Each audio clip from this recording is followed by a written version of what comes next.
Rama Rama Hari Hari. And the Dormi flying on here.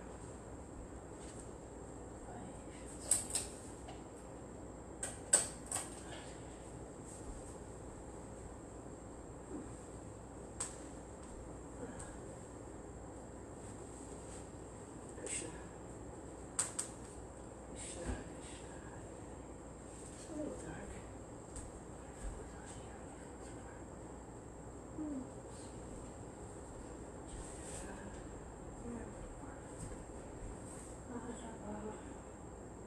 Hare Krishna, Hare Krishna, Krishna Krishna, Hare Hare, Hare Rama, Hare Hare, Hare Krishna, Hare Krishna, Krishna Krishna, Hare Hare, Hare Rama, Hare Rama, Rama Rama, Hare Hare, Hare Krishna, Krishna Krishna, Hare Hare, Hare Rama, Rama Rama,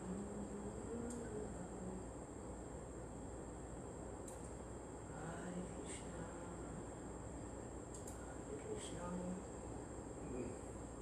Krishna Krishna, Hare Hare, Hare Rama,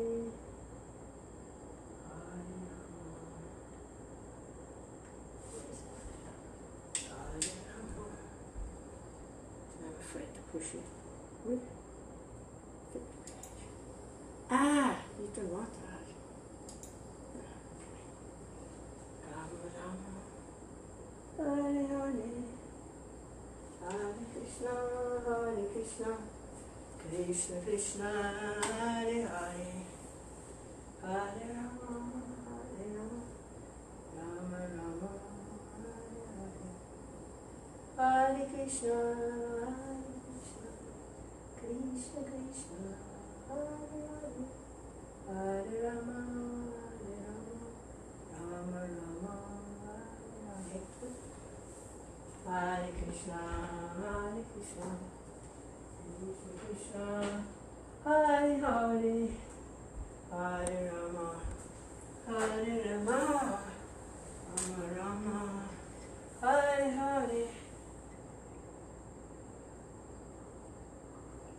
So you can read from a distance? Yeah, kind of, sort of. Okay.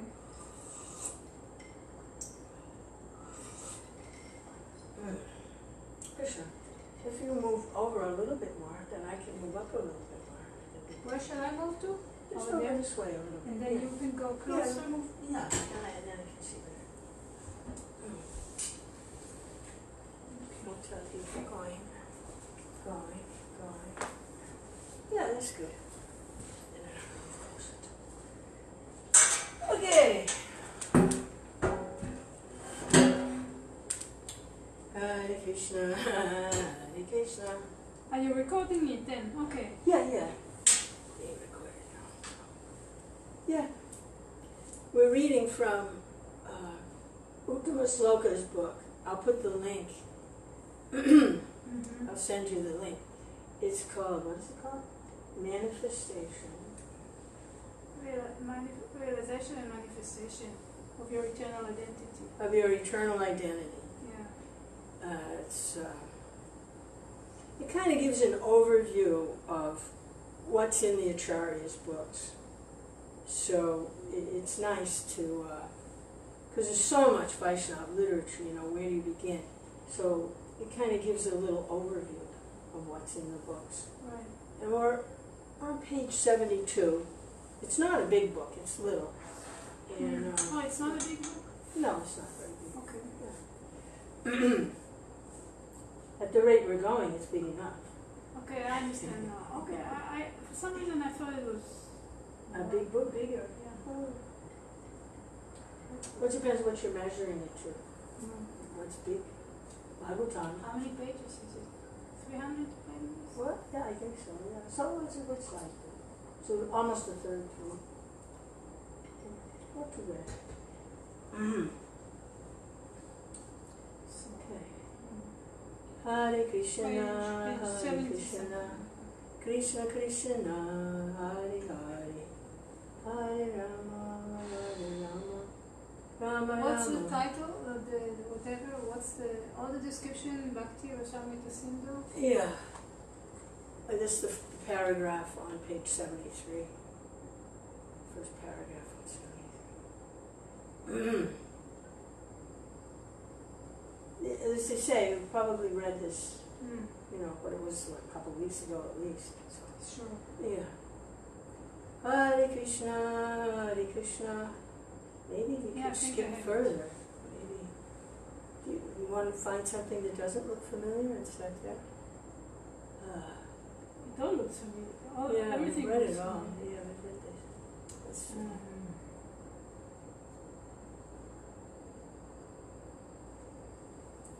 Hare Krishna.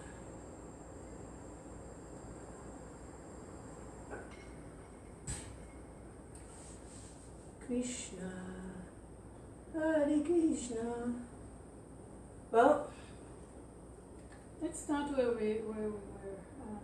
All of the descriptions. we want to do that? Yeah, it can't Yeah. hurt. I mean, Yeah. when you chant Hare Krishna, you say Hare Krishna over and over again, It's like, so it's the sound vibration, pure sound Yeah. vibration. Okay. So yeah. Okay. You want to dive in or shall I start? I can start.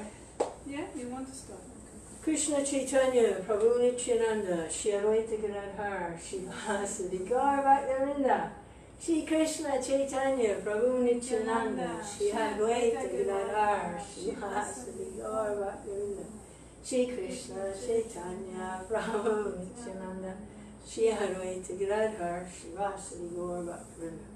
Right. So this is Uttama Sloka. He's describing these different things as he's gotten it from the Acharyas, literatures.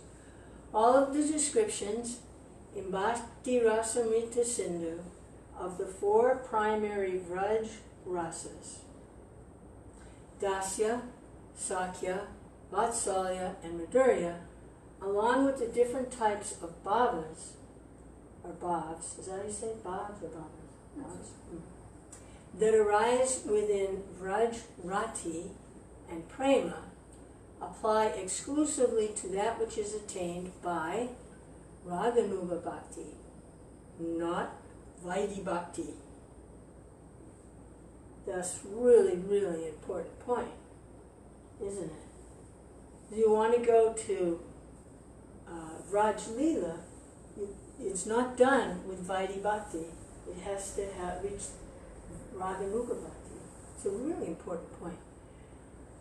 No similar detailed descriptions are given for Vaidhi Bhaktas, although there is an occasional mention of Krishna's rasas with his queens and associates in Dwarka and Mathura.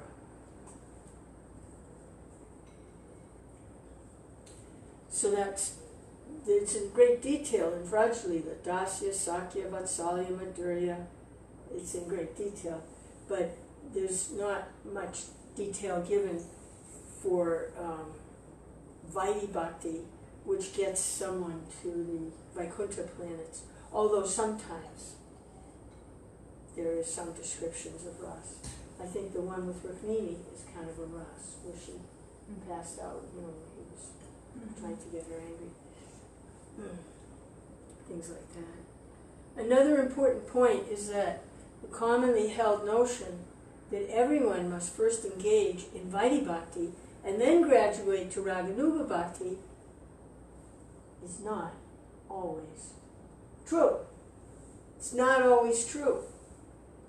I'm going to read that again. Another important point is the commonly held notion that everyone must first engage in Vaidhi Bhakti and then graduate to Raganuga Bhakti is not always true. Although it may often be the case, it is definitely not a mandatory sequential process. And the transition from Vaidhi to Raganuga does not always take place either. In other words, they're two separate systems. Right. Hare Krishna, Hare Krishna, It all depends on one's heart and mindset, which is either a fear-based, strict attachment to rules and regulations, or a natural attraction and attachment to Krishna and his pastimes in Vraj. Vaidhi Bhakti is suitable for those who don't yet have a spontaneous attraction to join Krishna in his Vraj Leela, along with a natural taste for Bhakti. It's interesting, he compares this to fear-based. Following rules and regulations is fear-based. Fearful. Whereas on the Raganuga path, there's just a natural attraction to Krishna. It's not because of fear. It's just a natural attraction with a natural taste for devotion. Hare Krishna. Srila Jiva Goswami explains this in Bhakti Sandarbha. O King, having taken to the path of devotion, a person is never deviated. Even if he were to run along the path with his eyes closed, he would neither slip nor fall. Wow. Wow. That's why there's no fear. You not slip, you not fall on the path of devotion. A person is never deviated in the path of devotion. This is from Srimad Bhagavatam 11th Canto, and it's not really related to Raganuga or Sadhana or what's this called, Vaidhi. Oh, so it's not separating out. It's a general. It's just a general on the path of devotion. Okay. So it's not really related so much to the earlier comment about fear-based or spontaneous attraction.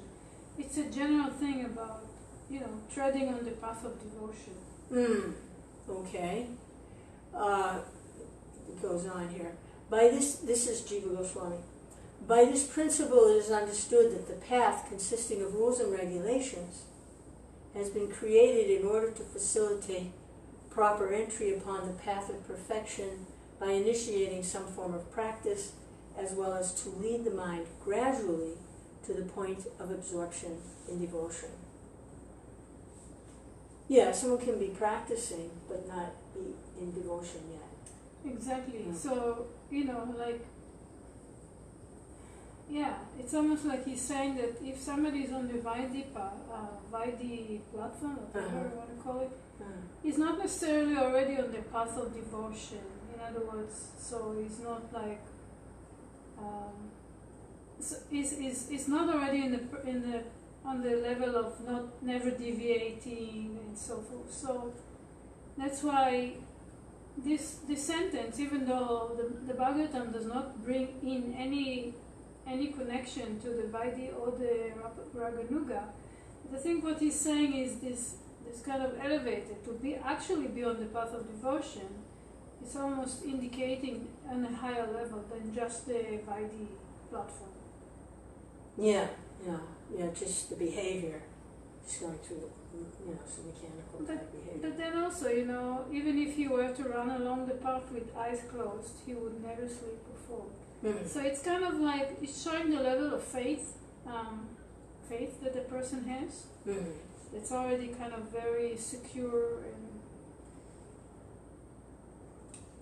but of course, the example here of like running along and so forth it's more like a mundane example. But if somebody is practicing Raganuga, it's not, their mind is not on the level of survival, or it's just on a different platform altogether. So based on attraction. Yeah.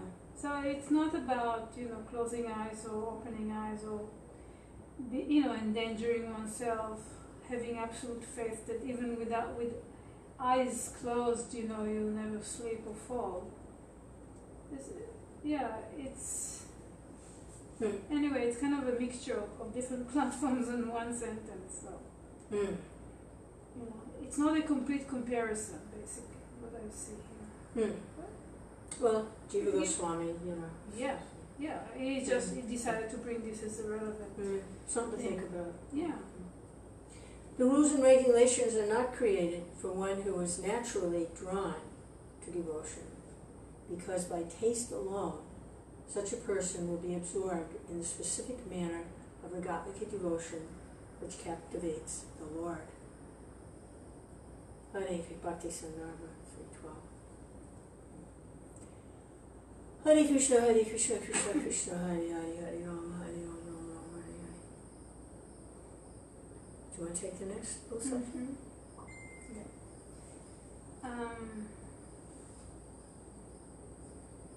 So, never heard of the near the end of the chapter on Prema Bhakti in Bhakti Rasamrita Sindhu, Rupa Goswami explains the different goals achieved by practitioners of Vaidhi Bhakti and Raganuga Bhakti, implying that Vaidhi Bhakti does not always lead to Raganuga Bhakti. Near the end of the chapter on Prema Bhakti. Okay, so this is something from Bhakti Rasamrita Sindhu. Okay, so I think this is the quote. Those who have practiced Vaidhi Bhakti attain Prema with knowledge of the Lord's powers.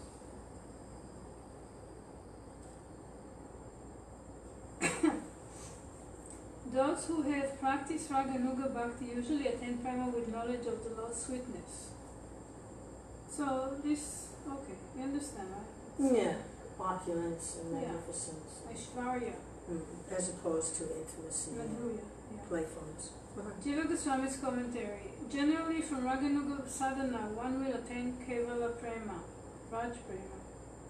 However, the practitioner of Raganuga, who also practices some portion of Vaidhi sadhana, does not receive Kevala Prema. That is the meaning of the word generally. So, what did they mean? The practitioner of Raganuga... It means not always. Who always usually, but there are cases where someone doesn't. The practitioner of Raganuga who also practices some portion of Vaidhi, not receive Kevala. He qualified the statement. He could have just said, from Raganuga sadhana one will attain Kevala Prema. But he didn't. He said generally, usually, but not always. That's what he means by why he put that word generally in there. Yeah. If one initially has the mindset for Vaidhi Bhakti and by the mercy of Krishna or Rasika Vaishnava obtains Loba for association with Krishna in his Vraj-lila, following after one of the associates, then one becomes qualified for Raganuga Bhakti. Otherwise, if one remains on the path of Vaidhi Bhakti, one must follow the rules and regulations until attaining Bhav. Got that? What do you see there? Anything worth looking at? It's interesting that, so if you take to the Vaidhi Bhakti, and you follow rules and regulation, and then, at some point you reach the stage of Bhava. So, what does it mean to reach the stage of Bhava on the Vaidhi Bhakti platform? Does it mean anything to you? What was Bhava again? Just the definition of it? I don't know. Oh, we have to, because what does it? It's somewhere along the line. I know it's not the ultimate, obviously. Bhava. It's just. I think Bhava isn't Bhava the ecstasy? Bhava the ecstasy. Ecstatic feelings, elation. There's so many meanings to the word Bhava actually. And also, the definitions, they vary according to where you read this about this. So... Well, I'm looking at the section here. It says, if one initially has the mindset for rules and regulations, and that's a little bit out of fear kind of thing in there, by the mercy of Krishna or a Rasika Vaishnava, in other words, someone who's already experiencing their relation with a spiritual master, basically. A Rasika spiritual master. Like you can have a Vaidhi guru, and they'll give you the rules and regulations and help you on the path. And then you get a Rasika guru. That's the Rasika Vaishnava. And then Loba, by that association, the mercy of Krishna, that's a little rarer to get it directly from Krishna. Usually, generally, it comes from, Krishna sends an appropriate spiritual master, and then lobha, that's that greed, that desire, that strong desire awakens for associating with Krishna. Yeah, that's what I see there. Yeah, the last sentence is what captured my attention. I mean, the earlier I understood, I'm just kind of wondering about It could take a long time that way. It took a really long time. Mm-hmm. Yeah, but then what's the meaning of attaining bhava? Question is whether there is a difference between bhava on the Raganuga and bhava on Vaidhi. Maybe it's yeah, he said there was prema on the Vaidhi and prema on the Raganuga. That's what I'm saying. So there's one thing is prema, then there's bhava. So it's interesting. Maybe we'll come across this, or maybe it was well, already it was really explained. clear that, it doesn't necessarily cross over. So I'm pretty maybe sure it's if a we- Vaidhi Bhakti Bhava, just like a Vaidhi Bhakti Prema. It's not the Vrindavan Lila. Yeah, maybe if one of us goes back, we can refresh different on our own. We can refresh the definition of bhava, prema, whatever we read before, because it's been a while. So Rupa Goswami in his commentary explained this with indisputable clarity. Those qualified for Vaidhi Bhakti are dependent on the rules of scripture and favorable use of logic until the appearance of Bhakti Bhava Bhakti. So, those qualified for Vaidhi Bhakti. Okay. Now, practicing Vaidhi Bhakti doesn't mean there's devotion awakened, within. So it may be that until devotion awakens within, that's the Bhava Bhakti. A person can follow rules and regulations out of duty, out of, so many things, fear of whatever. But the Bhava Bhakti, when that awakens. Jiva Goswami's commentary, because of following after the Ragatmika, those practicing Raganuga Bhakti practice Bhakti with no limitations. That means that there is no specific rule concerning the time at which they will give up dependence on the rules and regulations. Is there a limit to how long those practiced by the Bhakti should depend on the rules? This verse answers. Bhava here means Rati, or the stage of Bhava Bhakti after Sadhana Bhakti. Okay, here is the answer. Okay. Bhava here means Rati means taste. Right, or attraction? Rati attraction. Is it attraction? Okay. Yeah. Or Okay. the stage of Bhava Bhakti after Sadhana Bhakti. Okay. From Vishwanath Chakravarti's commentary, in performing Sadhana Bhakti or the Vaidhi Bhakti, practitioner will depend on scriptural injunctions and favorable use of logic until the appearance of Rati. So Rati and Bhava are kind of synonymous. Huh? Interchangeable. Right. After the appearance of Rati, he no longer depends on these things. So once he attains that level of Rati, or Bhav, then he's not depending on logic and scriptural injunctions. However, as soon as the greed manifests in a person for attaining Bhav similar to that of Rajvasis, and he develops an inclination for Raga Bhakti, practitioner of Raganuga Bhakti does not depend on any longer on scriptural rule and logic. That is, it is greatly superior.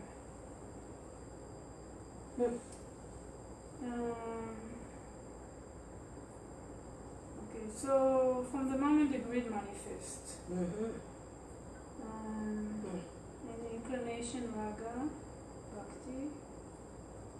So now he's talking about the Raganuga Bhakti practitioner, not about the other one. So even for them, it's not like automatically that, just because you're so-called on your Raganuga Bhakti, then automatically you know you are somewhere. No, it's also here. The inclination or the greed or whatever, it has to manifest in your heart. It's not an automatic thing either. Practitioner Raganuga does not depend any longer on scripture. So it sounds like even the Raganuga practitioner, at a certain point, he does depend on scripture rules and regulation. Otherwise, he would not say it like that. Do you also get that impression? However, as soon as that develops an inclination for Rag Bhakti, practitioner does not depend any longer on scriptural rules and logic. Well, it looks like he's talking about someone that may have been practicing the Vaidhi Bhakti, but he's developed Rati, and so he's developing an inclination for Raganuga Bhakti, and then he doesn't depend on the scriptural rules and logic. It's kind of a progression going on. Okay. However, whenever that greed has appeared, it is understood that the person must have studied the scriptures in order to attain that greed. That's a good point. Nice, I like that. It is also necessary to study the scriptures in order to understand the proper sadhana for Raganuga Bhakti. So Raganuga does not mean that, no scripture, no nothing. No. Oh no, whimsical, right? Yeah, exactly. No, still. Makes you a little cooler. Don't go away.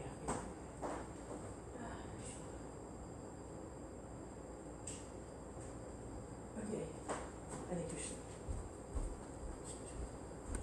should. Yeah, it's not whimsical. Just do whatever you want to do and call it. Yeah. You also have to have some knowledge. Oh yes. And study. Proper because there is a sadhana also here, so but also it's just generally,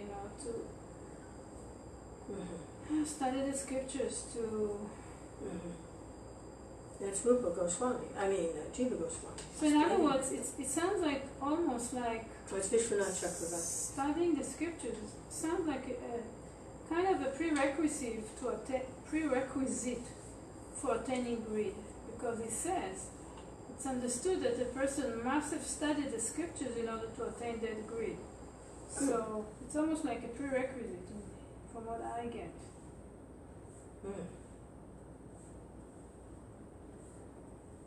Now he's talking about that particular person coming, the progression. That person, in order to get that greed, because he was practicing the Vaidhi Bhakti, he must have studied, heard properly, nicely from the scriptures. He's talking about that person. You think? Yeah, because he says, it's understood that the person, that person, he's talking about a particular type of person who's gone through this particular progression. Yeah. And when the greed appears in that person's heart, it's understood that person must have studied the scriptures in order to attain that greed. But he's still talking about the person that's doing the Vaidhi Bhakti. Yeah, okay, but still I have a question. So do you think that, does this imply that the person, like, not coming from the Vaidhi Bhakti path, but the one who goes so-called directly to the Raganuga path? That's what he said earlier. What he said? What he said? He said, I don't know if I can find it or not. What is my question? Do you know my question is? Yeah, can someone come to Raganuga Bhakti without studying the scriptures and following rules and regulations? That wasn't my question. Oh, okay, I'll let you finish, sorry. I jumped the gun. What was your question? So the question is, if somebody steps straight into the Raganuga Bhakti path, does it mean that the greed, does it mean that he automatically has greed? No. Just by dint of his stepping into Raganuga, does it mean that granted it In other is words, greed. he's attractive, but it doesn't necessarily mean there's a lot of greed there yet. Not a lot or a little. It's just a question of the He's principle. attractive, so it looks attractive, but is not like greedy for mercy. Yeah, it's not about greedy for mercy. It's about the greed that he's talking about in this book. The general greed that he's talking, the lolya, whatever that implies. Krishna. Yeah. Right. So in other words, it's not like if somebody gets was never introduced to Vaidhi Bhakti, somehow he meets a Rasika Bhakta, Yeah. right? Yeah. So Okay. he's still a sadhaka, even though he chose or didn't choose, it just happened to fall into that path. So this is does it mean that so he's just practicing another kind of sadhana maybe than the Vaidhi Bhaktis do, Bhaktas. Well, the hearing and chanting is there, that's for sure. Yeah, exactly. And the remembering and doing service, it's all there. Sure, yeah, that's nice. But also, it means that the awakening of greed it's not something under his control either. It's not by sadhana. It's not just by dint of being on that path. So that awakening is somehow other, by another factor. The greed. Yes. So they can awaken on the Vaidhi path as well as the Raganuga path. Yeah. But until it awakens, not really going anywhere. It's just going through some motions. Yeah. Yeah. Yeah. Yeah. I mean, it doesn't make somebody qualified. What is greed anyway? Usually it's a very undesirable thing. As somebody's greedy, they want more than they're supposed to have. They're greedy. Why is this a good quality? What is this greed? It's valuable. Because the use of the word greed here is completely different than the greed we are generally referring to when we use in the material context, mundane. Greedy is like somebody eats too much, or they collect too many things, or they want too much attention. It's always like too much. Greedy means they want more than they are allotted to have. So how does that fit? It's such a good thing here, right? It's just a terminology. We have to kind of translate the word to the spiritual context. Forget about the mundane context of greed. Well, then I don't know what it means then. What does it mean? Yeah. I don't know what it means. Greed for Krishna. Greed for, what did you think about? I don't know what the word means. The only meaning I know of it is too much. Greed means not healthy, not good. It's too much, in excess, undesirable. Greed is. That's the only. I don't know what it means other than that. And I think this whole book was talking about this earlier, about the greed lolya. The Sanskrit word is lolya. So this word lolya, it has only spiritual meaning. It has, from my perspective. So maybe we should go back and kind of refresh that, because it's a very important thing. No use rushing in without the basic understanding of what greed here in this is. Yeah, the other thing about in the material concept, greed can lead to, cutting somebody else out because you want, you don't care about anybody else. You just greed, So it's fun out what this means, It's such an important thing. I think we just need to refresh it, because he's already discussed that earlier on. Oh, Yeah. It's just not clear, I guess. I It's discussed just it, but it wasn't clear. It's just like, okay, so imagine, somebody who is greedy for service. Oh, very eager. Yeah, eager for service, eager to serve, eager. Do anything to eager get to serve. Yeah, exactly. He has this hunger, this thirst, this strong desire. That's video, exactly. Okay. It's strong desire. That's what it is. And that's the only thing that's the quality that satisfies him. It's a spiritual, based on spiritual desire, not based on mundane. The other thing about greed is never enough. So spiritually, that might not be a bad thing. You know, No. it's a good thing. It's I mean, never enough. that's- Materially, it's frustrating, but spiritually, it's a good. But keeps you going. that's exactly the whole point about terminology switch. Because, you know, in the spiritual world, in the spiritual context, everything is the opposite. Just like, you know, when we know that somebody who's mundane sex life and, you know, dancing with others' wives is considered the lowest. You know, having, you know, kind of relationship that's not. But in the spiritual world, it's the other way around. It's considered the highest. Right? The Madhurya makes things very interesting. More interesting. The mood, conjugal, makes it more interesting. For Krishna's pleasure, he arranges it like that. and Makes it more Krishna interesting. is glorified because of, you know, this whatever is considered to be debauchee. For Krishna, it's the other way around. So.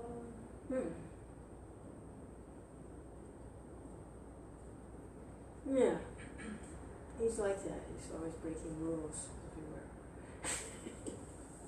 So it's just like the reflection, you know, just like the tree. The highest thing is when you see the reflection, it becomes the lowest. Like the banyan tree, the roots in the reflection, the roots are seen up and the branches down, something like that. You know?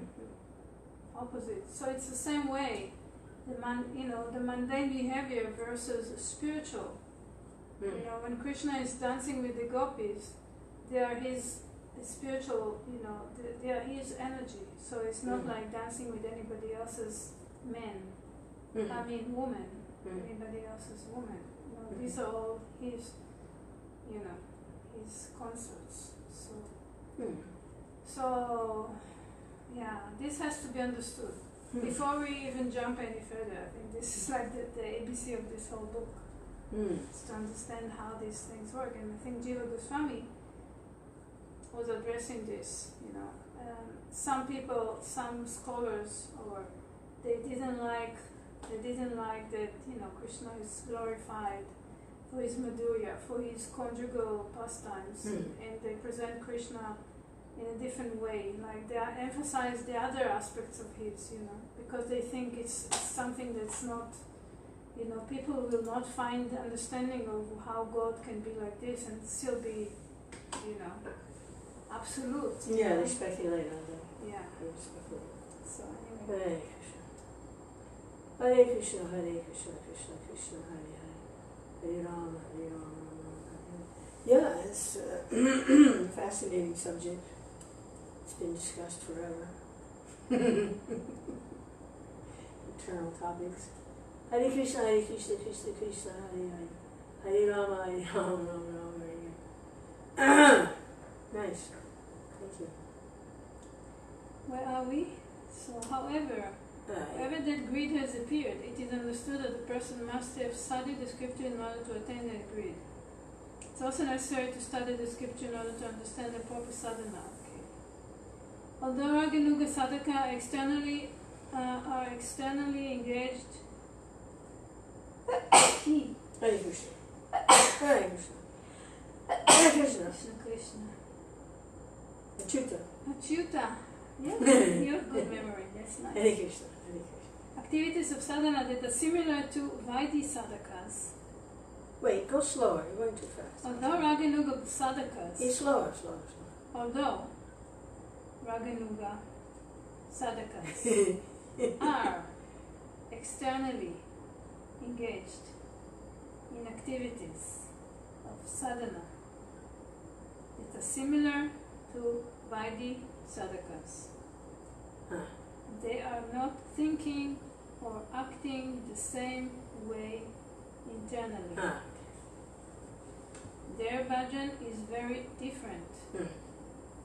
Raganuga sadhakas only accept those angas of Vaidhi that are compatible with their desired rasa and bhav, and all others are ignored. And there is no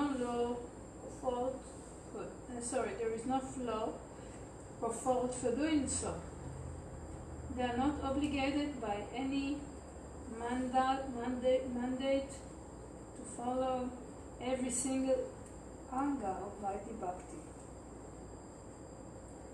Bhaktivinoda Thakur explains this in Chaitanya Shikshamrita. So what is the angas? We're going to find out now, is that it? What, angas? Yeah, what is it? Except only angas of Vaidhi? The rules? Is that the rules? Angas mean limbs. Means like Limbs? Shravana, Kirtana, Oh, Vishnu, okay. Alright. Angas, yeah. Oh.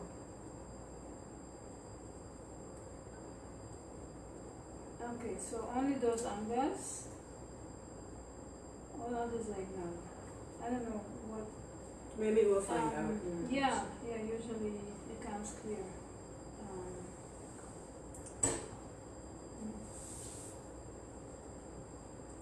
Bhaktivinoda Thakur explained this in Chaitanya Shikshamrita. Just as in Vaidhi Bhakti, the rules of Naitika Dharma mature and change shape.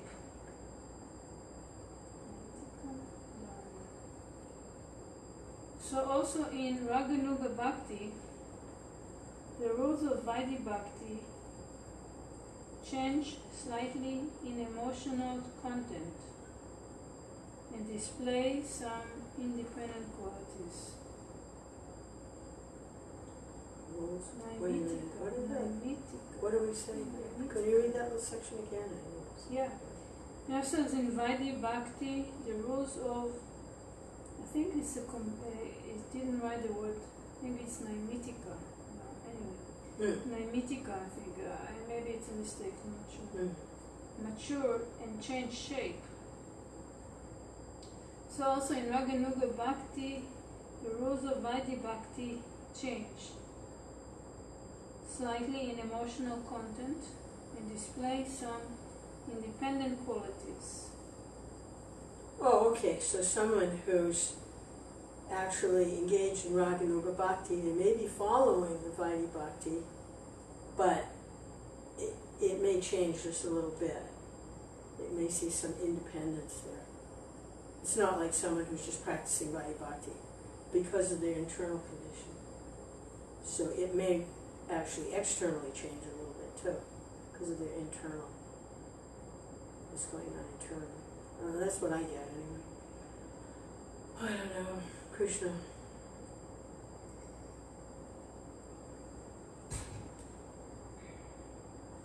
Hare Krishna. Yeah, this looks like where he's going with it. Want more juice? More juice? You alright? Yeah. Yeah, okay, good. Hare Krishna, Hare Krishna, Krishna Krishna, Hare Hare. Hare Rama, Hare Rama, Hare Krishna, Krishna Krishna, Hare Hare. Hare Rama, Hare Rama, Rama Rama, Hare Hare. Krishna. Hare Krishna, Hare Krishna, Hare Krishna, Hare Krishna, Krishna Krishna, Krishna Krishna, Hare Hare. Hare Hare. You know what that's a tune to, right? It's a Rama. drinking song. It's a funny tune. Hare Rama, Hare Krishna, Hare Krishna, Krishna Krishna, Hare Rama. Hare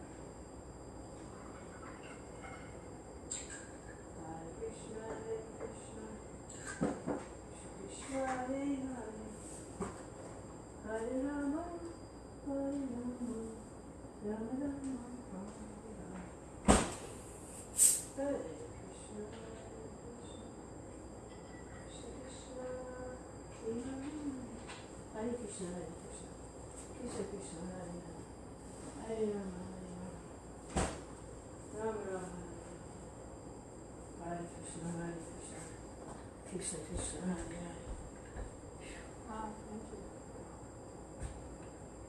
Krishna, this is getting kind of dingy. I want to repaint the floor. It's getting all stuff.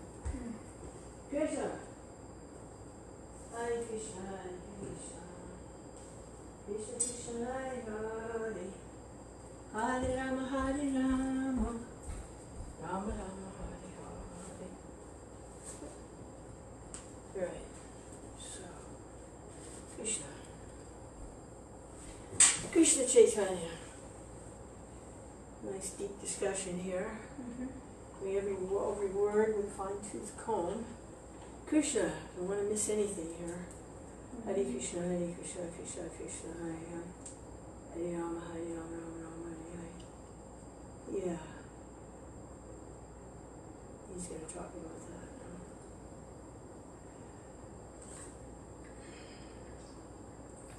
Yeah, they change slightly in emotional content.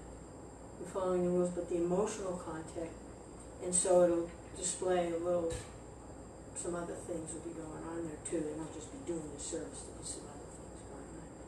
Yeah. Hare Krishna, Krishna Krishna, Hare Hare. Hare Rama, Rama Rama, Hare Hare. Hare Krishna, Krishna. What page are we? 70. Let me see. We're sort of at the bottom of 74, getting to the Okay. bottom. Bottom of 74, okay. Yeah. Bhakti Vinod Thakur explains.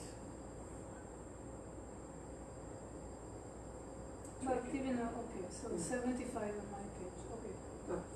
This in Chaitanya Shikshamrita, yes. So in some circumstances the rules change slightly, and in other cases they transform entirely.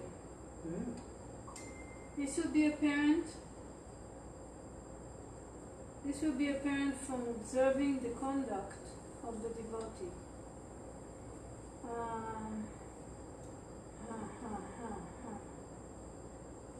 Let me grasp again what I just read. Sometimes the mind is just flying somewhere. Hare Krishna. Hare Krishna. Krishna Krishna.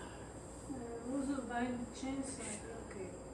In some circumstances the rules change slightly, and in others transform entirely. This will be apparent from observing the conduct of the devotee. I don't know what that means, but anyway.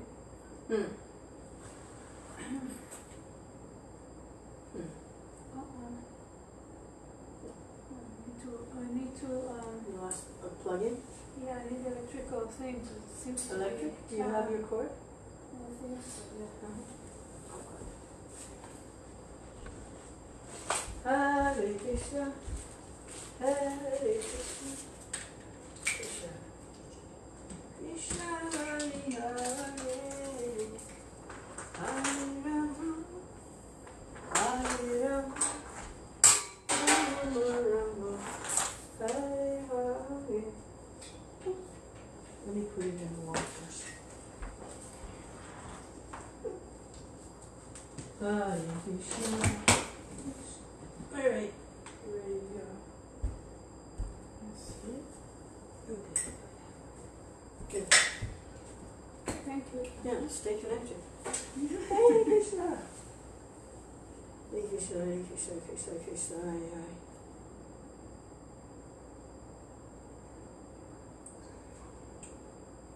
So, will be apparent from observing the conduct of the devotees. These changes do not arise from scripture, but according to the taste of the individual, and thus examples are hard to give. Wow. Examples can only be given for Vaidhi Bhakti. Well, that's interesting, right? Vaidhi is more like, okay, you can give examples, you can classify. Raganuga is so kind of above and high and different that you cannot even give example because it's a very individually based situation. Okay. It's a question of taste. Yeah. Vishwanath Chakravarti elaborates on this point in Raga Vartma Chandrika. All other limbs of devotional service are attained through the practice of hearing and chanting.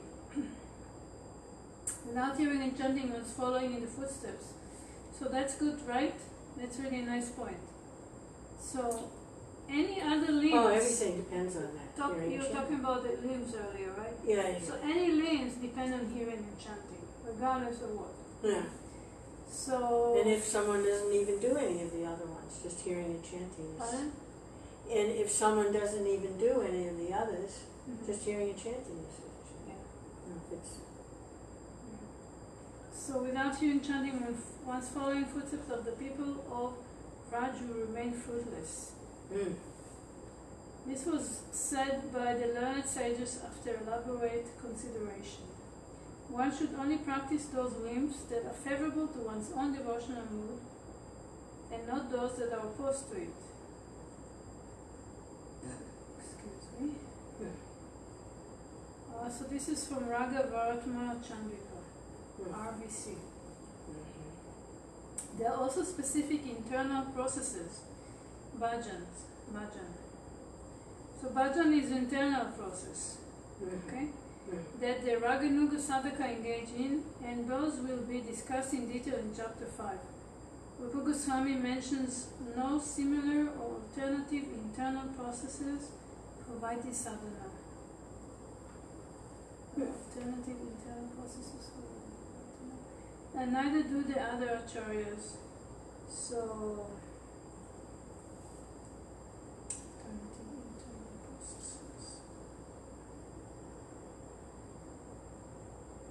yeah, because Vaidhi Bhakti is based on follow the external, it's like external behavior modification. Rules, austerities, right. fasting, yeah. you know, regulated like this. Krishna. So this is exclusive to Raganuga. This Internal. internal. Internal. Mm-hmm. The motivation for Vaidhi Bhakti are primarily based on strictly and diligently following the scriptural injunction, and thus one feels that he or she is being a staunch devotee. Hare Krishna. But I'm thinking, you know, say for example somebody on the path of Vaidhi Bhakti is chanting, is chanting Hare Krishna. And, doing his personal sadhana. But his mood can be, nobody is forcing him to stay in the mood of like official and staunch and this. He can go anywhere in his japa, sentiments, anything. Nobody restricts anybody. Regardless of what path you're on. It's not that your papa said, you should just, no, chant. Actually, you can dive into the chanting. You can dive into the japa. You can go deep into everything. Each anga, each limb, you can go as deep as you like. It's up to you. So that's kind of where I see that, although it kind of labels Vaidhi Bhakti, in a certain way, like a stamp, like staunch, rigid rules, regulation, fear-based. I see that there is more to Vaidhi Bhakti that can be had, regardless of whatever, The tendency for many of the devotees is to fall into it's kind of a trap. To fall into that and not cultivate the internal thing doesn't really develop very much. It's I'm just thinking of one disciple asked Prabhupada, said, Prabhupada, we're chanting Hare Krishna, so we'll do more work, more service, right, Prabhupada? And Prabhupada said, no, you're working and doing service so you will chant better. So sometimes, the cart gets before the horse, and it becomes like a work song, like, how much of this did you do, and how much of that did you do? And there's a taste there, like, I'm the star of the day, I did more books than anybody else today. It can go off in that direction. I've seen it, I've experienced it, So that's always there, and then the internal thing gets kind of covered over by these other tastes. The taste for being recognized. It's all subtle stuff. Taste for being the big who and the big what, and chanted the most rounds, and like that. There's a taste there. It's not a very high taste. I mean, it's a certain mentality. It's tricky. It's part of the purification. If we were pure, we wouldn't be practicing. Of course. What I'm saying is that, you can be impure either Vaidhi or Raganuga. you can be impure. And it's a mentality, like you said, a mentality of competition. You know, mentality of competition. You know, like doing this for name, fame. Yeah, It sure. can be. It can. So it's a mentality. I don't think it's part of the Vaidhi path. It's Only Vaidhis are subject to that, but Raganuga. Exactly. You know, we are practitioners. You know, we as a practitioner we come with our tendencies and impurities, and so we can drag those, you know, into the path that we are practicing. It will be manifest in a society, you know, and especially as a pioneer society, certain things like we're encouraged. Or if people are very like passionate and they need, you know, big. Oh, Prabhupada was expert at doing that. So, Engaging people. It's a way of channeling those energies. But you know, Prabhupada also said in regard to chanting, he said the result of chanting is more chanting. That was, he emphasized as much. He emphasized that as much. You know, it's not just to do more service or the result of service. No. But it can go that way, is what I was saying. It doesn't always go that way, but the tendency sometimes is to get stuck there. It is a given. It's a given. I'm trying to show that there is something that's, Hare Krishna, Hare Krishna. you know, it can be what you say, indoctrinated. You know, we can be indoctrinated like that. Yeah. But doesn't mean that this is all pervading. You know, we're still individual and we still have choices, right? Hare Krishna. Hare Krishna. Yeah, that's a pretty good conclusion. Hare Krishna. Krishna Krishna. You're safe. Hare Hare. Hare Rama. Hare Krishna, Hare Krishna. Krishna Krishna. Hare Rama. Hare Rama, Hare Rama. Rama Rama. Follow, Hare Hare Hare. Hare Hare. Ah, Krishna. Taste. That's what we want. We want taste. You know, taste is even more important than knowledge. You know, sometimes you get stuck knowing things, you know, and it's all up in here, you know, and you know so much. The head is like, but you want the taste. You know? Taste If we for get what? the taste, But you then know, the knowledge comes. If we have the taste, we get the knowledge. but that's the whole thing. You're talking about greed. You can have greed. You can have greed for ice cream. You can have taste for ice cream. I have a very high taste for ice cream. You love ice cream.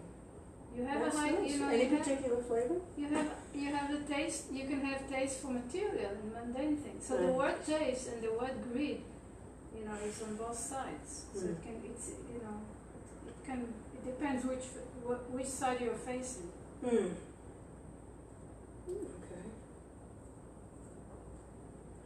A little bit of useful information. Krishna. Nice. Govinda. Okay. What are we doing here? What's going on? Where are we? Alright, it was... So where are we? Which page? 76, right? Yeah, we just went on to 70, I think. Yeah. The motivation,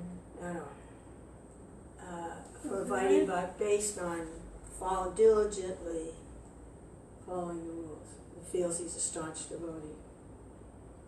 We didn't let him finish the paragraph. He's got that in quotation marks, so it's kind of like staunch devotee, right? Okay, Yeah. so we read about the staunch. And you didn't like that.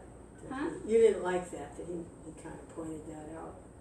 You didn't like that. I think she felt This he often was includes- he was slighting the person who's following the path. Hare Krishna. This often includes being very attached to the external performance of sadhana and an innate fear of not following them. There often tends to be more focus on the rules and regulation than on the goal. Usually due to an understanding that if one follows the rules diligently, one will be rewarded by Krishna's mercy. Sometimes there is a mentality of more is better, quantity of sadhana versus quality. Yeah, that's understandable. Sometimes, not always, but it's tricky, it can fall into that. The motivation for Raganuga Bhakti is quite simply a strong attraction and desire to join Krishna's Lila as an eternal participant.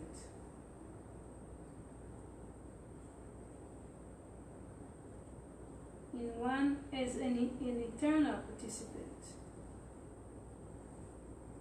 in one of the four primary relationships. It's funny, huh? To join Krishna's Lila. Krishna. Join. Yeah, it's okay. Join Krishna's Lila as an eternal participant. So you join, but it's an eternal. Okay. Hare Krishna, Hare Krishna. If one of the four primary relationships, in the beginning, the attraction and desire are not so strong, mature, or defined. Refined. Refined. Mature or refined. Strong, mature or refined. Due to lack of knowledge and depth of realization regarding Krishna and all related confidential details. As one's knowledge, understanding and realization expand over time, one's desires and attraction will also intensify accordingly, providing the necessary impetus for making steady progress. Hare Krishna. Yeah, they go along together. Not just knowledge, and not just understanding, but also realizations. They all go together. Knowledge, understanding, and realization.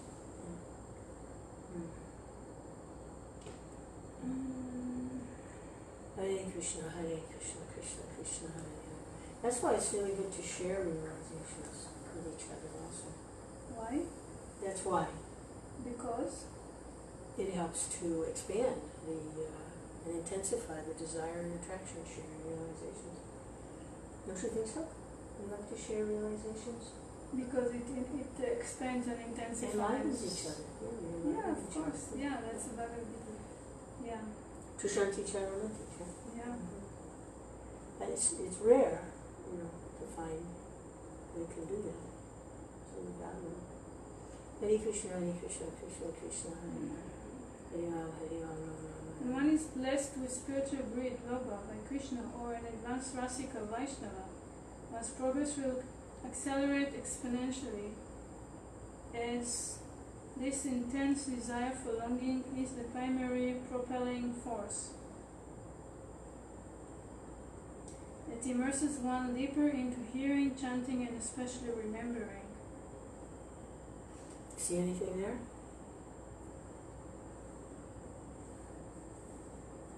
I do.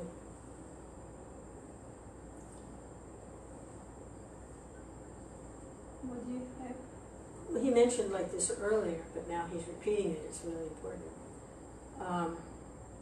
When one is blessed with spiritual greed, in other words, it's a gift, either by Krishna or by an advanced Rasika Vaishnava. We talked about this. We read this later. That's how you get the greed. It's not by the rules and regulations. It's a gift from Krishna, or a devotee that has that already. The other thing is, I was thinking is, this is not just one lifetime. Some devotees are coming in and they're very advanced. It's from other lifetimes. They may have gotten the spiritual greed from Krishna in a previous lifetime, and they're finishing up now, so they come in with it, Or they're an advanced Vaishnava, they come across the books, they hear the chanting, and they're like, it's like a match on dry leaves. Or somebody else, maybe the first time they're coming into contact with this, they're still kind of like animal-like. They haven't had much sukriti, I think that's the word. It hasn't done much. They're just beginning. So, that's something to consider. I take that seriously, when I see the different devotees. Some have done a lot of work already, and they're just picking up where they left off. But whether they're picking up where they left off or they're just starting, it's a gift from Krishna or an advanced devotee. And then it says, when that happens, then the progress will accelerate exponentially.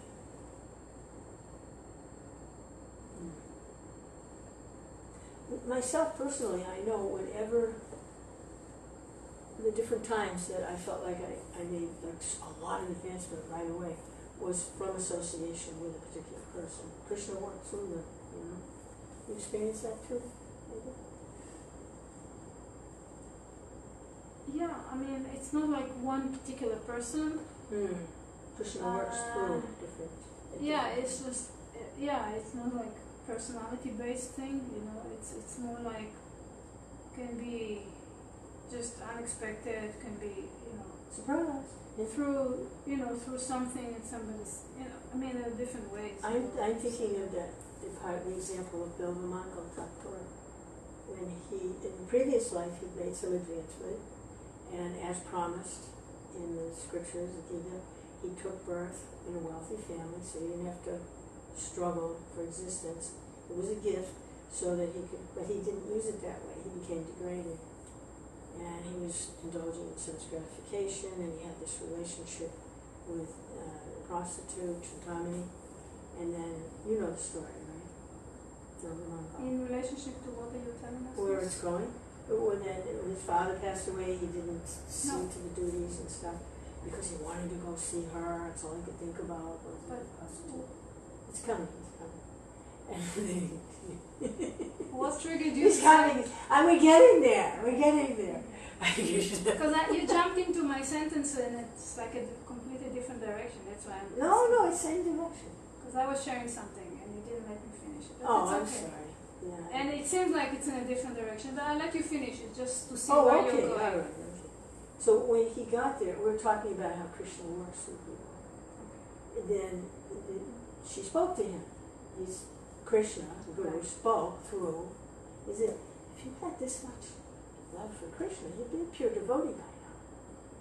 Boom. Yes. Yeah. I've had that experience many times in different ways, not that particular same. That same experience. I can imagine not the same one. What is it? I can imagine it was not the same one. Yeah. Not the same situation. Similar sometimes, but not the same exact one. Yeah. Did you remember where I jumped in with both of you? Yeah, you asked, I think I was sharing about, you asked me if I also had that, you know, like, because you were sharing about your, you know, you remember one particular personality that, you know, you felt that his association, you know, you felt the advancement. That's what you were saying. And you stopped to think, and I said, oh, she stopped to think. Oh, but, and I already started to say that for me it's not one particular personality, right? Did you get that part? I get that, yeah. Okay, and then I was trying, you know, I was explaining, you know, there's different situation, different things, unexpected, okay? That's what I said, and then you jumped in. You took over. Anyway, it doesn't matter. It's an illusion. Yeah, I know. we just had a little like, you know, a rondelle, you know. It wasn't me, it was Krishna. It wasn't you. Yeah, right. Blaming on him. Good. So yeah, so for me it's like, it's not like, it can be like, you know, we know Chanaka Pandit, right? Chanaka Pandit, you know this Chanaka Pandit, you've heard of his? Yeah, he says a lot of things, which particular. No, generally, but he has one thing that one can take gold from a filthy place, right? You know, one can, what other, he gives some other things. You can advise from a fool, you know? So in that sense, like, you know, Krishna can, you know, I see how Krishna works and enlightens me in different situations. It can be a devotee, a non-devotee, it can be anything. It's just like, you know, gives opportunities for, like, you know, like you have some kind of like, okay, you know, and again, realizations can be on different levels. You know, it doesn't have to be like the topmost realizations or you know, progress or whatever. You know, who we are to even tell what, you know, how we are progressing, right? It's just like how we feel, you know, how it's subjective. It's a subjective thing, you know, how we experience it. and nobody else can tell it for us, right? It's only a subjective thing anyway. So yeah, so that's how I experience it. It can be some you know, some like, okay, you know, you can see something clearly about yourself. You can see you can learn something. There's so many ways that Krishna is, you know, and you know, from situations like going to a particular reading group, you know, with particular speaker, it can happen. You know, the different opportunities. Like even one way is like being receptive. You know, being receptive. The other way it can show for me is like being kind of invited to be active, you know, and to kind of draws out from me things that I know or heard or something. So I see that as a nice occasion, you know. It's just a variety of ways that I feel Krishna is reciprocating in a nice way that makes you feel sweet, you know, makes you feel happy. Krishna. Ecstatic, blissful. Hare Krishna, Hare Krishna, Krishna Krishna. Thank you, that was very nice to share that. Hare Ram, Hare Ram, Ram Ram, Hare. It's nice. Krishna, Hare Krishna, Krishna Krishna, Hare Hare. So he's going on to say that there is an interim stage as well. If a devotee does not have the mindset of Vaidhi Bhakti, so he has a basic natural attraction for Krishna, but is not yet being blessed with spiritual greed. So now he's speaking of the word spiritual greed. You see that combination of two words? Yeah, I'm kind of lost. Spiritual I greed. got lost here. Where are we? So we are 76 on my page here. So What is the paragraph? There is, however, an interim stage as well. Okay, I got it. So he or she still engage in external sadhana of Vaidhi Bhakti and continue to cultivate the growing attraction to Krishna while praying to be blessed with the benediction of spiritual greed. So this is talking about an interim state between these two. So you can still be like in the Vaidhi stuff and have a basic natural attraction to Krishna, like, you know, we can say most of us. But we are still not blessed with spiritual greed, let's say, unless you already have it. He or she can still engage in the external sadhana of Vaidhi and continue to cultivate the growing attraction.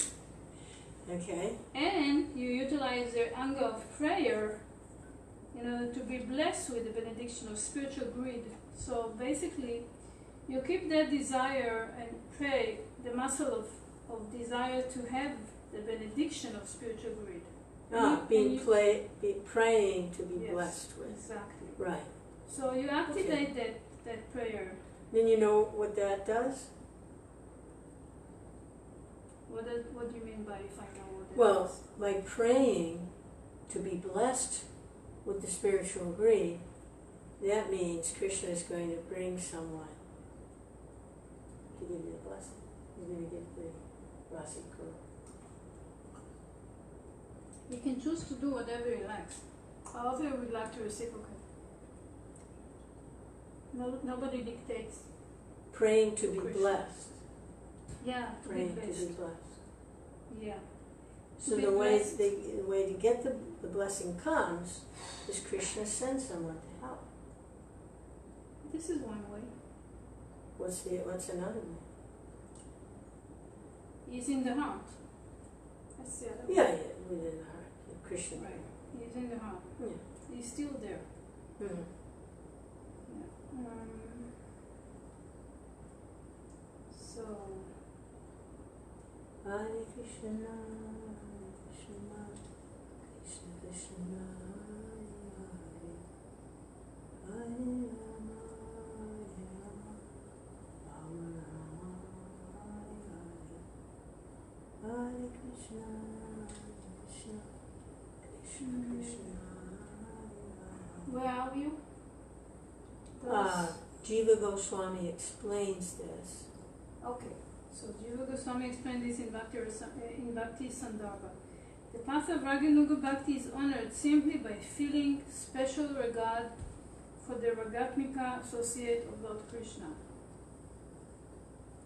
Yet, a person in whom such ruchi is defined, now we have defined, not refined, defined.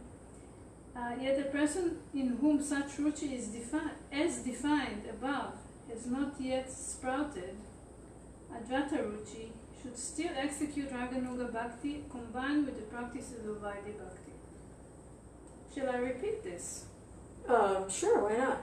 The path of Raganuga Bhakti is honored simply by feeling special regard for the Ragatmika associates of Lord Krishna.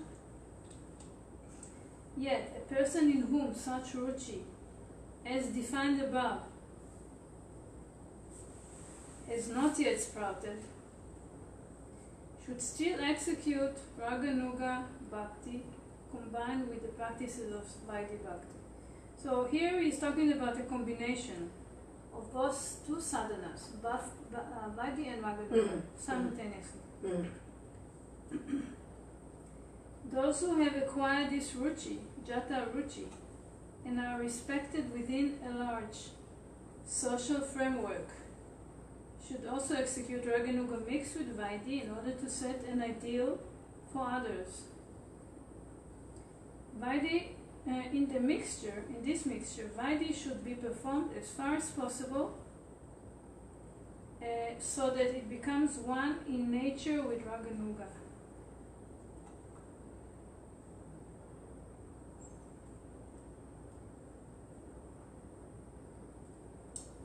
All of the statements we've heard so far are crystal clear in their intended meanings. As such, any confusion that may have existed regarding the differences between Vaidhi Bhakti and Raganuga Bhakti should now be easily resolved. I'll end this section with a passage from Bhakti Vinod Thakur Jaiva Dharma, summarizing the glories of Raganuga Bhakti, followed by an eye-opening perspective from Jiva Goswami about the power of absorption in Krishna. Vajana. So he's Jaiva Dharma. Okay. Please explain the glories of Raganuga Bhakti. Babaji. Raganuga Bhakti very quickly bestows that fruit which one cannot obtain, even by observing the angles of Vaidhi Bhakti with firm faith, Nishta, for a long time. Devotion on the Vaidhi Bhakti, on the Vaidhi Marg, is weak because it depends on rules and regulations, whereas Raganuga Bhakti is naturally strong because it is completely independent. When one adopts the spiritual conception of following in the footsteps of the loving resident of Raj, Raga is awakened. It always involves following the process of Shravanam, Kirtanam, Smaranam, Padasevanam, Archanam, Bandhanam, and Atmanivedanam. He didn't say Sakyam. Or Dasya. Oh, Dasya, right. Because I guess it's like these two are related to the different, the five relationships. Oh, okay. So that's why I guess he skipped them because it's kind of, it's a different thing, right? You understand? Ruchi for following in footsteps of the Vrajvasis is only awakened in those whose hearts are nirguna, beyond material attributes. So this is why the greed, here you go. This is why the greed for Raganuga Bhakti is supremely rare and the root of supreme auspiciousness. So, yeah, here he even connects the word greed to the very path of Raganuga Bhakti. So you are greedy for Raganuga Bhakti. This is the greed. This is your greed. You want to be eternal associates, and that's it. Supremely rare, okay, so let me just go a little bit back. So, yeah, he emphasizes that nirguna, the heart has to be beyond material attributes. Otherwise, there's no room for ruchi. We cannot ruchi for following in the footsteps of the Vrajbasi cannot be awakened unless the heart is free from material attributes. It's as simple as that. And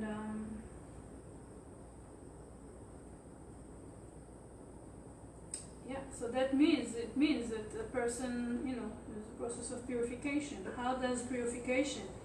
Where does this? I'm wondering, where is purification? The concept of purification. Where is it found within the Raganuga Bhakti? Without rules and regulations? In other words? Pardon? I don't want to interrupt. You're asking something, right? Okay. Well, I thought that you say how is there purification, and then I was thinking, you mean without rules and regulations? How can there be purity? Well, that's part of the discussion. So I'm like opening this topic. You're saying it's good. one I jumped contribution. in, but sometimes you don't exactly. like it. So. It's in the For Krishna is stronger, and it burns up those other desires. That's how the purity takes place, is by that intense desire for Krishna. But it's like catch-22, right? Because see, that strong desire for Krishna. It says here that without purification you cannot have it. Right? It says here that ruchi is not possible without that purification, without being free from the material attributes. So, like, I understand what you're saying, like that strong desire and attraction and, eagerness or whatever, it can be a factor in purification. I'm not denying that. I'm just saying that in one sense you can say that strength of desire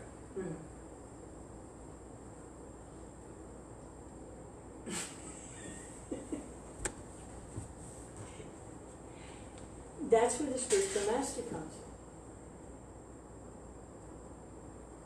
in. That's where the greed comes from, is association with someone who has the greed. So someone who is still very impure, they get the mercy. It's a gift by association. So the devotee who has the taste, then that's the gift. They give it by their association. We can't do it on our own. Not even the Vaidhi we can't do it. Why are you following rules and regulations? Because my spiritual master said, because I have a spiritual teacher, he's teaching me the path of Vaidhi. So then when there's the Rasa Guru, then he teaches the path. That's what I got out of that. That's what I got out of that. They're rare, but he says it is very rare to find such a teacher.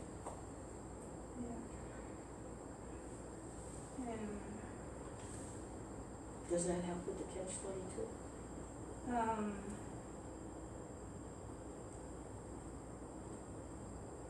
It's not a mercy.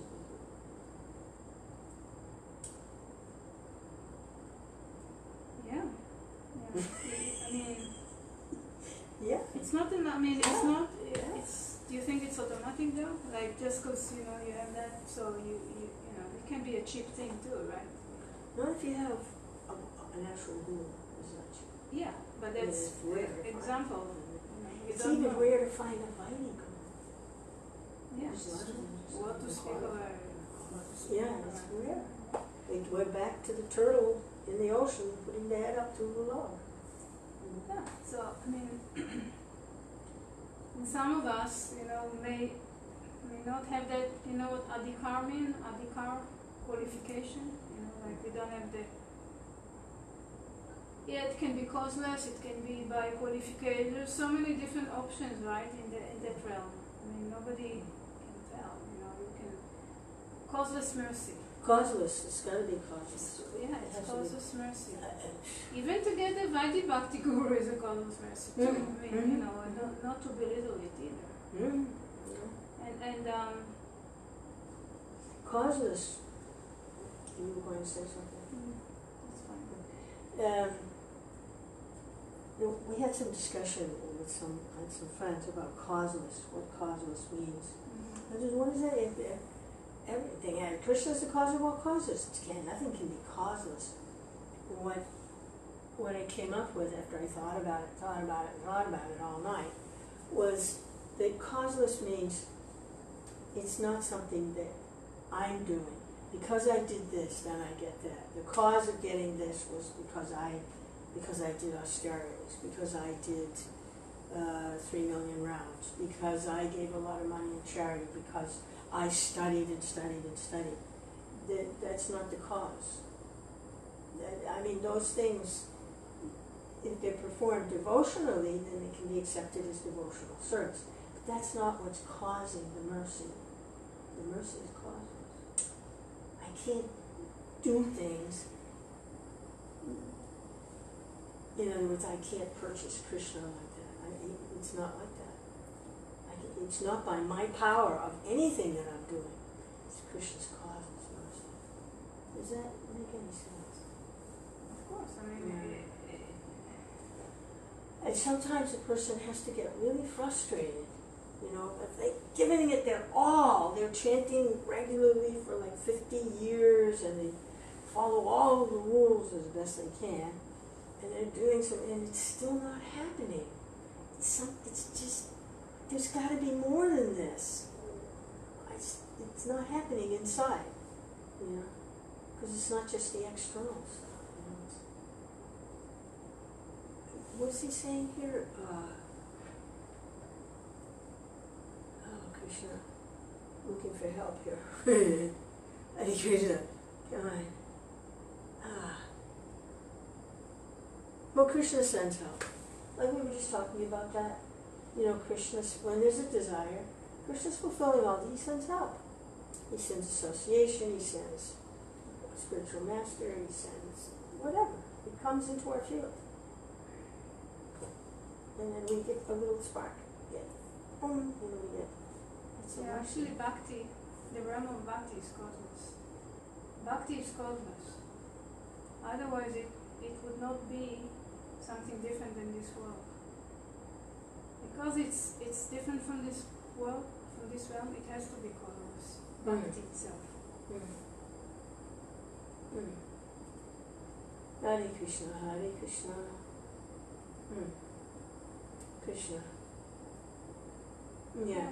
So what I got with causeless was that it's not, I'm not causing it by what I'm doing. I can't,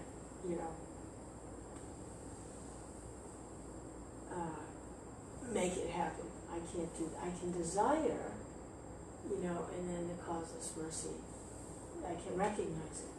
Otherwise I don't recognize it because I think I'm doing it. Exactly. Because of me and my efforts, and I'm climbing up. And that's the whole thing. That's the trap. Because it's a trap of being in the cause, in the world of cause and effect. Somehow I'm the cause of. Whether I or not I, it's just being trapped in that, in the realm of cause and effect. The causal. Oh, that's the causal ocean. Whereas, once, if you kind of pop out of that realm of cause and effect, we're to get into the causeless level, then we truly understand that it's not my doing anyway. And just not being attached to that cycle of doing means you are out of that realm. You are away from there. And you're there. You're already there. It's like you are free from the cause. So, from the chain of cause. Even the so-called spiritual cause. It's just kind of okay, you're not attached. You're not attached to that realm of cause and effect, being the controller. Anything. Hare Krishna, Hare Krishna, Krishna Krishna, Hare Hare, Hare Rama, Hare. Yeah, but it's not that I don't exist. I do exist. I do exist. Hare Krishna, Hare Krishna, Krishna Krishna, Hare Hare. You mean you do exist outside of the cause effect realm? Right? That's what you mean? Where did you come to this thing, I do exist? Well, it's like, I'm not doing anything. I must be doing something. What am I doing? Even your existence depends on your doing. Hare Krishna, Krishna Krishna, Hare Hare. Yeah, for the person who is in the realm of the doer, if he doesn't do it, then it doesn't exist. Hare Krishna. Isn't it? Hare Krishna, Krishna Yeah. Krishna, Hare Hare. If I'm the doer and if I don't do it, then I'm nothing. I'm no one. And this is actually, we should get to that realm of nobody. Hare Krishna, Krishna Krishna. Well, it can't be nobody. You have to serve to Krishna. Yeah, nobody in the sense of So like that's what to do. I am serve the Krishna. doer. Ah. I did this. I'm this. I did that. It's my past. Yeah. My credit. Yeah. See me. I earned this. I earned that. Yeah. I think it's my sense I'm of somebody. self-importance. I'm somebody. Yeah, the false ego. Somebody. Yeah, the false I'm ego. somebody. Yeah. Hare Krishna. But it's not that I'm nobody. No, the selfless Nobody thing. from the We're not false. selfless. We have self. Yeah. Hmm. So like you said, I don't exist. I exist. For the false ego, it means death. If he's not, if he doesn't identify with something that he is the doer, it means it doesn't exist. That's why what you said was coming from exactly relevant. Because the false ego doesn't exist when there's no connection to the doing. Hare Krishna, Krishna Krishna, Hare Rama, Rama Hare Hare. Hare Krishna, Krishna Krishna, Hare Hare. Bhakti Vinod Thakur said, all there is the holy name. It's all there is. Everything else is temporary. Hare Krishna, in that sense. Illusory. Hare Krishna, Krishna Krishna, Hare Hare. We had a good discussion with that. Actually, the spiritual world is also illusory. Of course, we can be Krishna's mother or father. So it's one illusion or the other. Yoga Maya or Pick your illusion. Which one do you want? Absorption, even through enmity, surpasses Vaidhi. See? So the word here is, the key word is absorption. Absorption is the key. So what are we absorbed in? Hare Krishna, Krishna Krishna. That's the result of all this. It's like you lose yourself in Krishna's pastime, in Krishna. You lose yourself. The other world does not exist for you. Then this is above Vaidhi. That's the result of all these, being absorbed in different unfavorable moods mentioned previously, is absorption in the Lord. This being the case, even Vaidhi Bhakti is not as effective as enmity, which is otherwise reprehensible. When applied on the path of spontaneous affection, to quickly bring about the state of absorption in the Lord. This is stated by Sri Narada. Yeah. Right, on the path of spontaneous affection.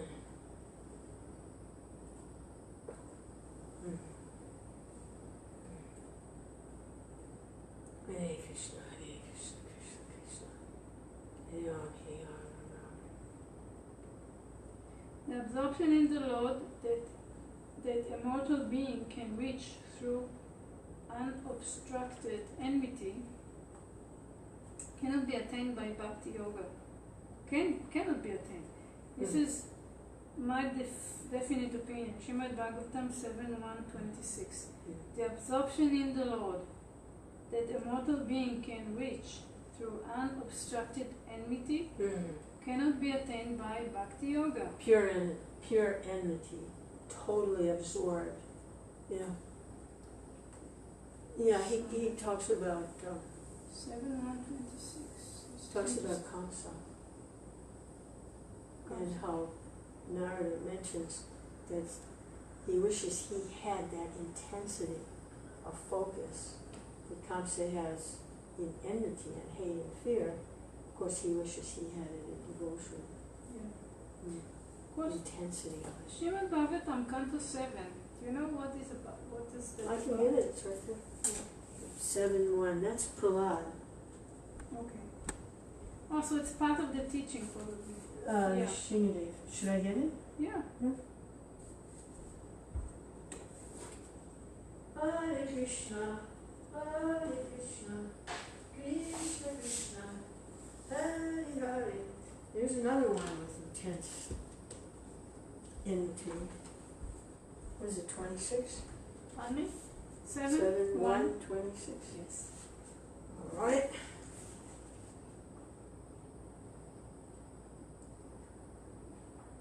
Ooh, it's a long one. Ooh. So now what? Get musty smell. There you go, musty smell. I trust you. Well, oh, okay. Should I read it? Yeah. Okay. Therefore, by enmity, or by devotional service, by fear, by affection, or by lusty desire, by all of these, or any one of them, if a conditioned soul somehow or other concentrates his mind upon the Lord, the result is the same. For the Lord, because of his blissful position, is never affected by enmity or friendship. No friends or enemies. Wow. Now, is that why maybe the gatekeepers, they chose to be enemies of the Lord, so that they could get back quicker? They could have been devotees for 7 births, but then we'll take the demon thing. 3 births, we'll take, because the Lord, an enemy or a friend, he doesn't make a distinction. Because they're actually devoted. I see that's the difference. Yeah. And in Prabhupada's purport, he has to protect us. First sentence, Prabhupada's purport. Yes, of course. From this verse, one should not conclude that because Krishna is unaffected by favorable prayers or unfavorable blasphemy, one should therefore blaspheme the Supreme Lord. Just shows you who Prabhupada's talking to. People with no common sense. Hare Krishna. Krishna. Krishna Chaitanya. And you know, Krishna. Is this all? This you can read? Oh, it's a huge purport. I thought it said four lines. No, it's not. The purport is long. I thought it Ah, just said 4 4 pages. Oh, 4 pages. Okay. Yeah. Because Krishna responds, as they approach me, as they approach me, I reward them accordingly. So, if he approaches a demon, you're going to get it, you know. Better not to approach that way. Hare Krishna. Krishna. Krishna, Krishna. So it's really nice point here that through enmity also implies through fear. You know that? Enmity, fear, yeah, fear. Because it really heightens Kamsa's mentality. It was so, he was so fearful of being killed. It was like everything that he saw. He saw his own shade, but he thought it was somebody's trying to kill him. I put him in that condition. Shade. Shadows. Sorry. Shadow. He saw shadows. He was so frightened.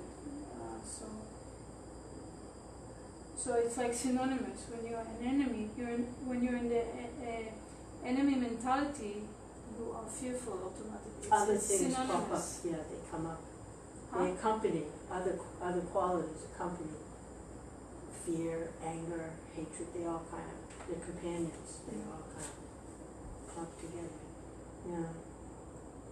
Materially, in just a material situation, what happens is the adrenaline starts to, and the whole body becomes contaminated. People get jittery because of the adrenaline.